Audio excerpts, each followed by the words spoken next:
नमस्कार दोस्तों, स्वागत है आपका हमारे चैनल मोटिवेशनल स्टोरी में। आज हम आपको एक गरीब नौजवान और राजकुमारी की शादी की कहानी बताने जा रहे हैं। एक बार एक बहुत ही सुंदर शांतिपुर नामक राज्य था। उस राज्य में एक राजा रहता था। उसकी एक सुंदर बेटी थी। बेटी का नाम वसुंधरा था। पिता अपनी बेटी से बहुत प्यार करता था।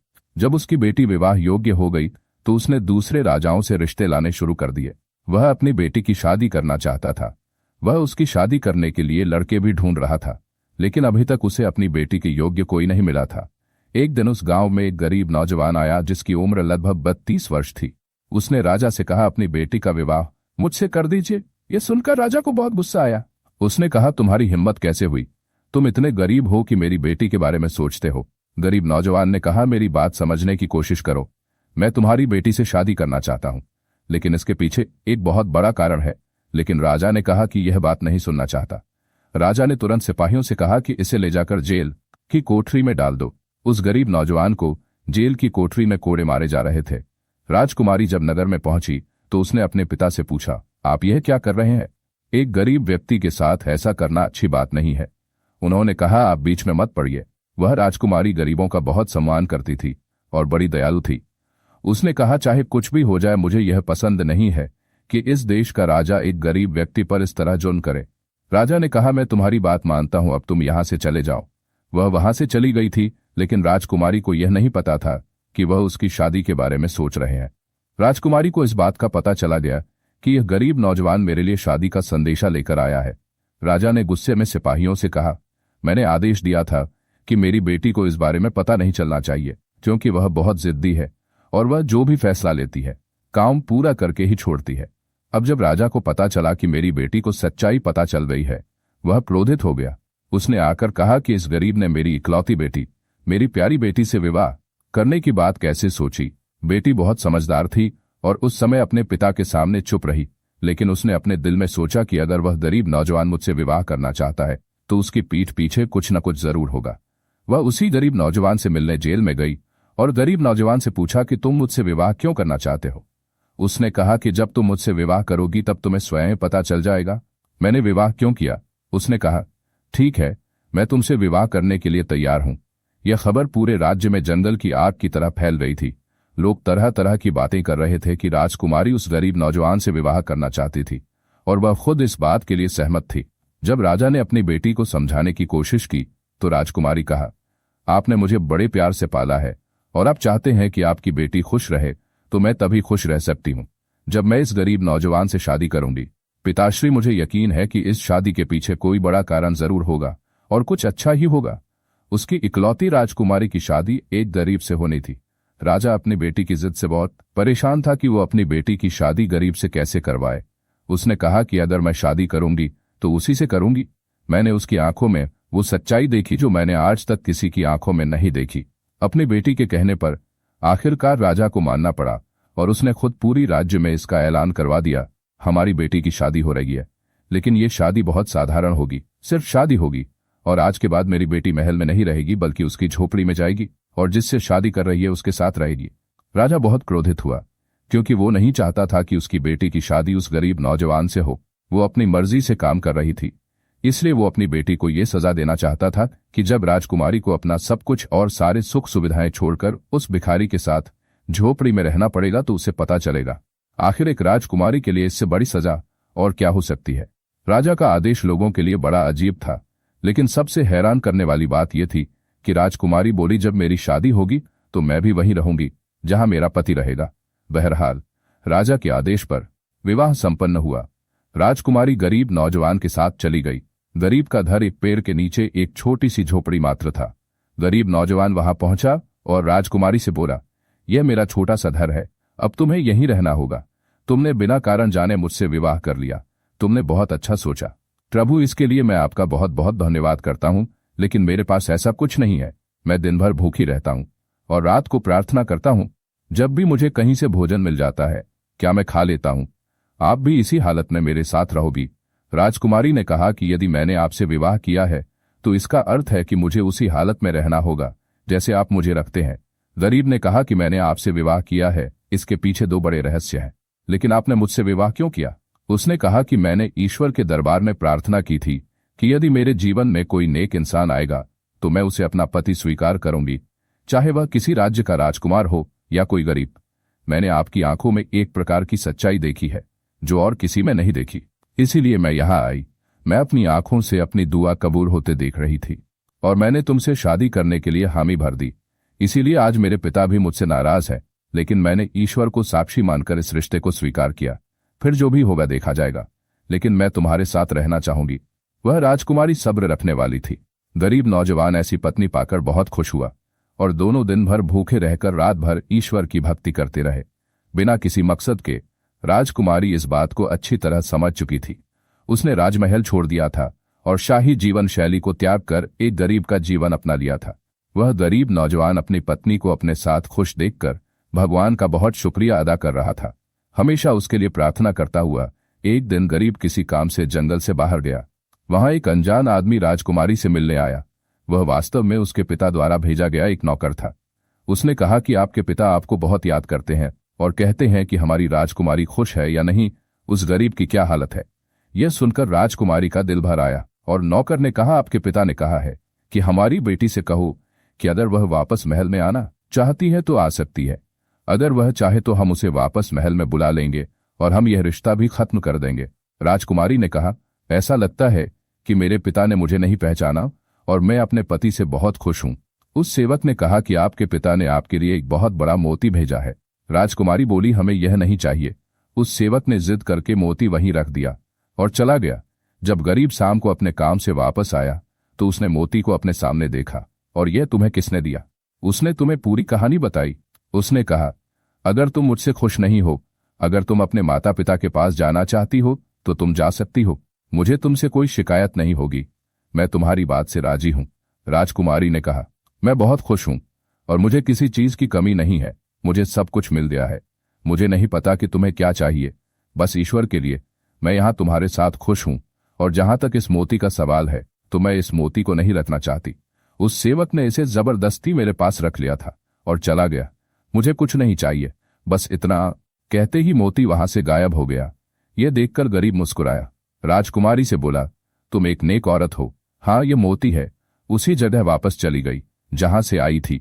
एक साधारण सी महिला अपने पति के साथ प्रेम से रहती थी। जीवन में अंतर होने पर भी वह सुकून में थी। जिसने हमेशा शाही जिंदगी देखी थी, आज वह सिर्फ सूखी रोटी पर गुजारा कर रही थी।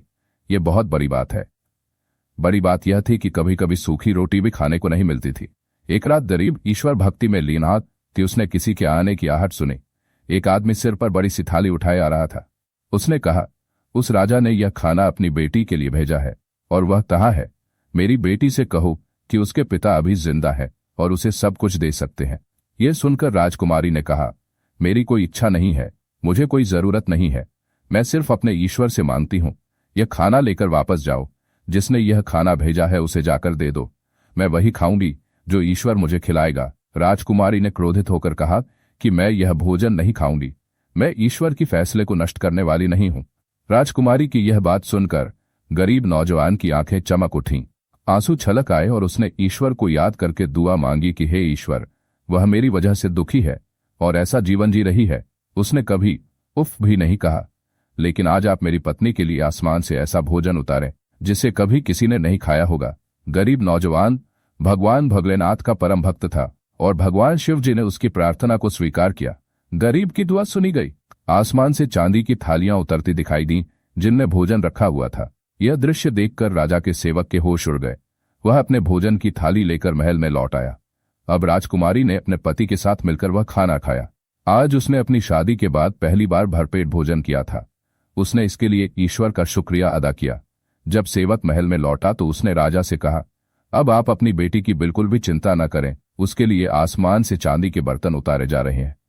वह बहुत अच्छी जिंदगी जी रही है। वह कोई गरीब नहीं बल्कि किसी राज्य की महारानी लगती है। राजा ने कहा कि ऐसा होता तो वह झोपड़ी में क्यों रहेगा।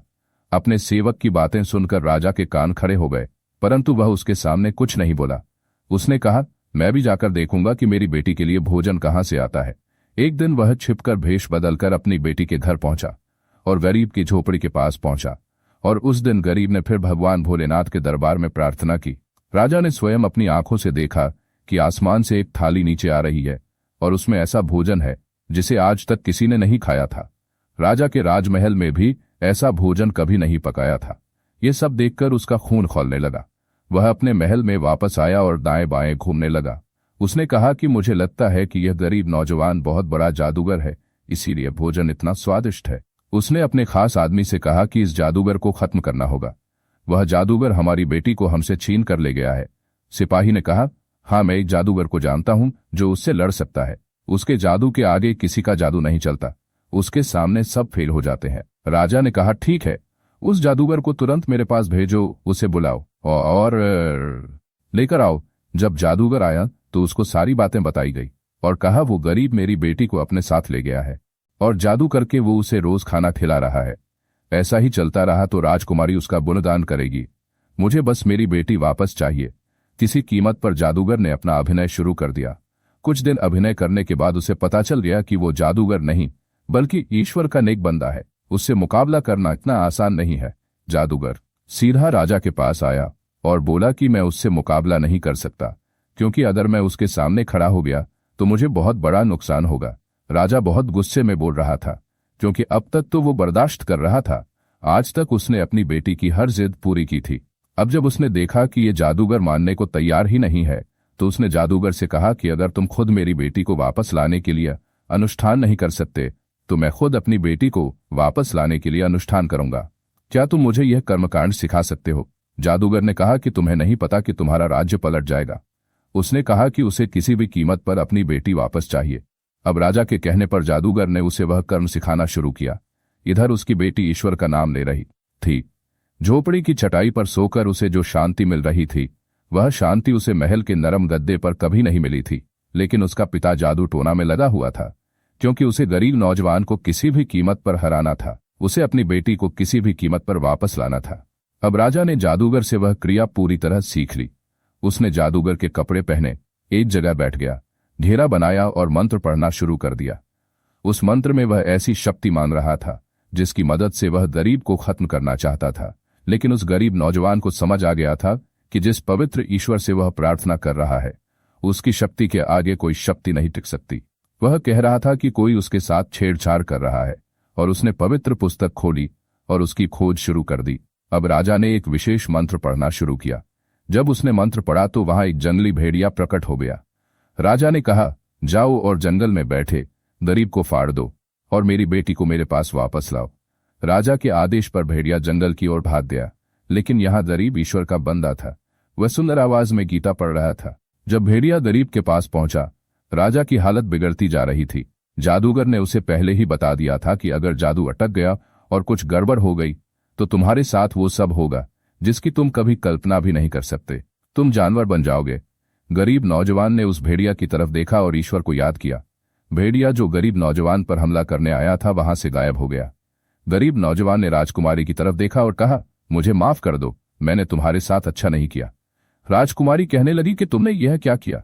गरीब नौजवान ने कहा, तुम्हारे पिता ने मुझे मारने के लिए तंत्र विद्या सीखी थी, लेकिन ईश्वर की कृपा से तंत्र विद्या उल्टी पड़ गई और जिस भेड़िया को मुझे मारने के लिए भेजा था वही भेड़िए का रूप तुम्हारे पिता का हो गया। मैं ऐसा नहीं चाहता था, लेकिन उसने मुझ पर जो जादू किया वह उल्टा पड़ गया। जब राजकुमारी ने यह सुना तो उसे बहुत दुख हुआ और उसने कहा कि हमें अब महल में जाना होगा। वह अपने पति के साथ महल में पहुंची। बहुत शोर हो रहा था। सभी लोग कह रहे थे कि राजा को क्या हुआ, राजा को क्या हुआ। उनकी शक्ल जानवर जैसी कैसे हो गई। गरीब नौजवान के लिए दरवाजे बंद थे। दरबान ने उनको अंदर नहीं आने दिया। वह कह रहा था कि वह एक बड़ा जादूगर है, उसने हमारे राजा के साथ ऐसा किया है। राजकुमारी ने कहा कि मैं यहाँ की राजकुमारी हूँ, मुझे अंदर आने दो। अपने पिता को ऐसी हालत में देखकर बेटी रोने लगी। उसने कहा कि आपने क्यों किया? आखिर वो उसके पिता थे। अपने पिता का चेहरा देखकर वो रोने लगी।